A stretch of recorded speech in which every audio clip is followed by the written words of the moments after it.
اللہ خوش رکھے ہمارے دوست منیری صاحب کو، انہوں نے مجھے اس طرف توجہ دلائی، ورنہ عام طور پر بعض میں گزر جاتا ہے، اس طرح کے جو معاشرتی احکام مسائل ہیں ان کی واقفیت نہیں ہو پاتی ہے۔ میں سمجھتا ہوں اس سے فائدہ ہوگا، مجھے زیادہ رہنا ہوتا ہے ان کے ساتھ تو زیادہ فائدہ کا کام ہو جاتا ہے، مجھے موقع نہیں ملا۔ بہرحال اللہ جزائے خیر دے۔ اس وقت آج انہوں نے ایک بہت تکلیف دہ خبر مجھے سنائی، حضرت مولانا احمد عروج قادری صاحب،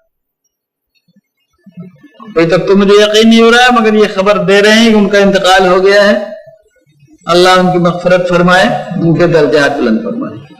مولانا سید احمد عروج قادری بہار کے ایک بہت مشہور اور مردم خیز قصبے اور ایک بہت ہی علمی خانوادے سے تعلق رکھتے تھے، امجھر شریف کہلاتا ہے وہ قصبہ۔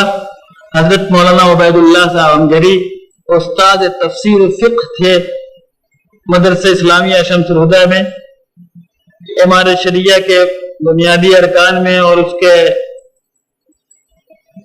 شورا کے ممبر تھے۔ ان کے یہ صاحبزادے باضابطہ انہوں نے علم دین حاصل کیا اور ذہین لوگوں میں تھے، صاحب علم لوگوں میں تھے۔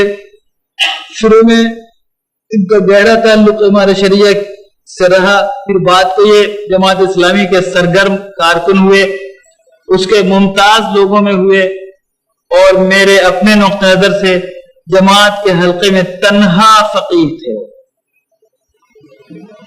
اور ہندوستان کے میرے نزدیک 5-7 ممتاز فقیہ علماء میں ان کا شمار کیا جانا چاہیے۔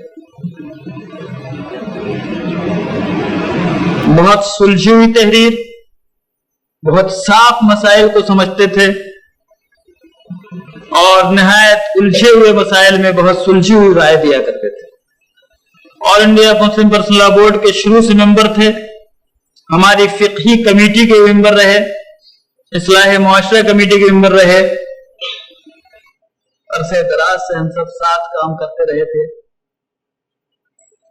اسی طرح قافلہ آہستہ آہستہ چلتا ہے اور پرانے لوگوں کے ساتھ چھوٹتا ہے۔ یہ وعدہ کشت ہے پرانے، وہ اٹھتے جاتے ہیں، کہیں سے آب بقائے دوام لا ساتو۔ یہی ہوتا ہے، حضور اقدس صلی اللہ علیہ وسلم نے فرمایا، بخاری کی روایت ہے، علم اٹھا لیا جائے گا، علم اٹھا لیا جائے گا۔ کیسے اٹھایا جائے گا؟ ایسا نہیں کہ سینوں سے علم کھینچ لیا جائے گا، بلکہ یقبض العلم بقبض العلماء، عالم اٹھائے جائیں گے، ان کے ساتھ ساتھ علم اٹھتا چلا جائے گا۔ علماء گزرتے جاتے ہیں، ان کے ساتھ ساتھ علم گزرتا جا رہا ہے۔ پچھلے دنوں چند برسوں کے اندر ہم نے کتنوں کی جدائی کا داغ سہا ہے، لیکن ضرورت اس بات کی ہے کہ ماتم کے آنسو بہانے کی بجائے ہمارے یہ بزرگ، ہمارے یہ سلف جو کچھ چھوڑ کر جا رہے ہیں، جو ان کی خصوصیات، ان خصوصیات کو نئی نسل میں ابھرنا چاہیے۔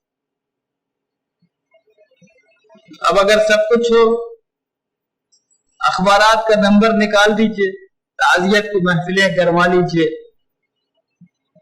سب کچھ ٹھیک، لیکن اگر مولانا احمد عروج قادری مرحوم کا تفقہ ہمیں آئندہ نسلوں میں نہیں ملتا ہے تو ہمارا کچھ کام نہیں۔ تاریخ تو بے شک بنا کر، لیکن تفقہ ملے کیسے؟ آپ اپنے بچوں کو دین کا علم پڑھائیں گے کیوں؟ ان کو بھوکا رکھیں گے کیوں؟ آپ کے بچے اوٹی جائیں گے نا،